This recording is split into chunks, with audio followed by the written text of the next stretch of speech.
Hello, I'm Neil Cole. Welcome to Starling Initiatives. We're doing a series right now on the ingredients of a New Testament church. We already listed what typically theologians put down as their ingredients of a church. It could vary anywhere from 5 things to 9 things, but most of the time they're just cherry picking things in the Bible that suit their own predisposed understanding of church based on experience and tradition and hundreds of years of traditions. So I want to look at it differently. I want to say, okay, what does the Bible say church is? And how can we find an expression of that in today's world that isn't bound by the traditions that we've seen for the last 2,000 years?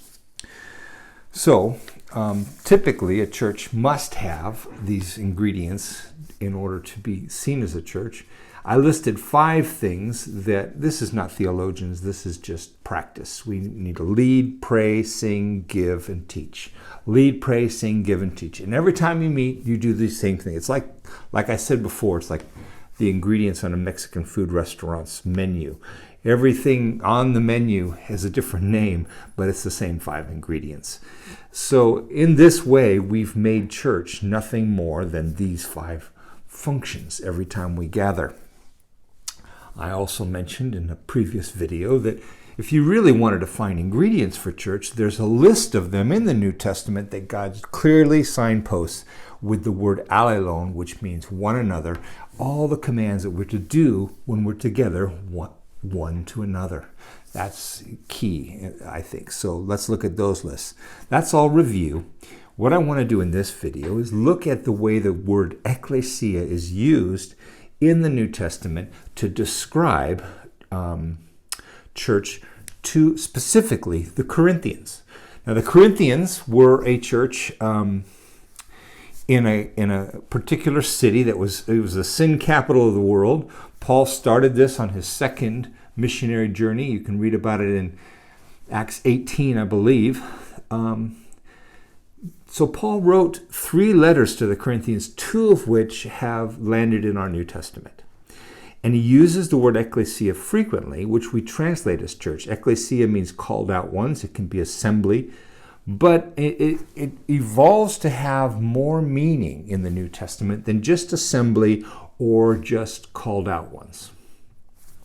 So let's look at how ecclesia is used in the Corinthian epistles. So the first thing I want to point out is that the word ecclesia, translated as church, is used to express the church that met in their house. This is specifically Aquila and Priscilla in 1 Corinthians 16:19. It's also used the church in Corinth in 1 Corinthians 11:18. Same word used both ways.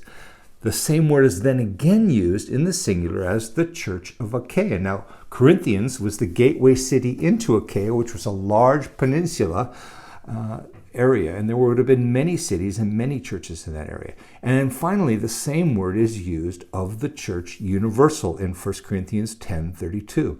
So all these various references to ecclesia in the New Testament have varieties of contexts, and they have different expressions. You have a house church meeting in a home. In fact, in the New Testament, this is the predominant expression of how church gathers. Then you have the Church of Corinth, which would have been many house churches in a specific city. But you also have the church in Achaia, which would have been, Corinth would have been just only one city in this entire region. And finally, the Church Universal, which is everybody who's a follower of Christ, past, present, and future, all over the world, all on the planet. They are considered the universal church. So you see, this word, it doesn't translate to what we think of as church. It's much bigger than that. It's not just an assembly, because when does the universal church ever assemble? Well, it will, but it won't be until we hear the trumpets and God calls us all home. So it's not just a gathering. It's not just a meeting. In fact, it's much more than a meeting.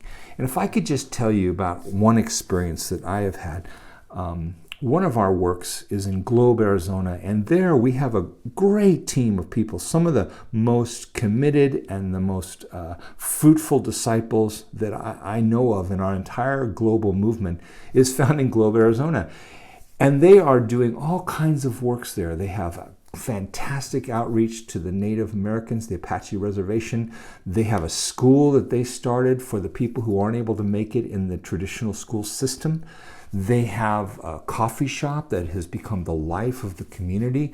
They've done a whole lot of stuff to refurbish the city, to plant trees and paint buildings. They've done all of that. But here's the unique thing. There's a great team there. They don't have any regularly scheduled meetings. No, they don't have a single church service. Well, they see each other all the time. They're more likely to start a business than they are to start a service. They're with each other all day, every day, rubbing shoulders as they do work on their farm, or as they do work in their schools, or as they do work in their cafe. So they're with each other all the time. In fact, they're with each other more often than any two Christians at any church spend time together. When they want to, they call a gathering. They call it a chapel. They meet in someone's home. They have a meal. They sing. They pray. They worship. They do things that you typically think of as church, but they don't schedule that. That just happens when they feel the need for it. And it's not as frequently as you would think. It's not weekly by any means. Can you do church without a weekly service, without a weekly meeting? Yes, you can. Blow your mind. Think about that. The church can be so much more than we have allowed it to be. I would encourage you to stop putting church in a box. Now, if you like these videos, feel free to click on the like. If you want to, subscribe to my YouTube channel and have access to all of our videos. And if you really like it, share it, spread it around. We appreciate it. Listen, I have a new book that just came out. It's called Pray. If you want to receive an e-copy for free, just go to starlinginitiatives.com, our website, and sign up to become one of our Murmuration, and you can receive a free ebook of Pray. Well, thank you for your time. Listen to Jesus and do what he says.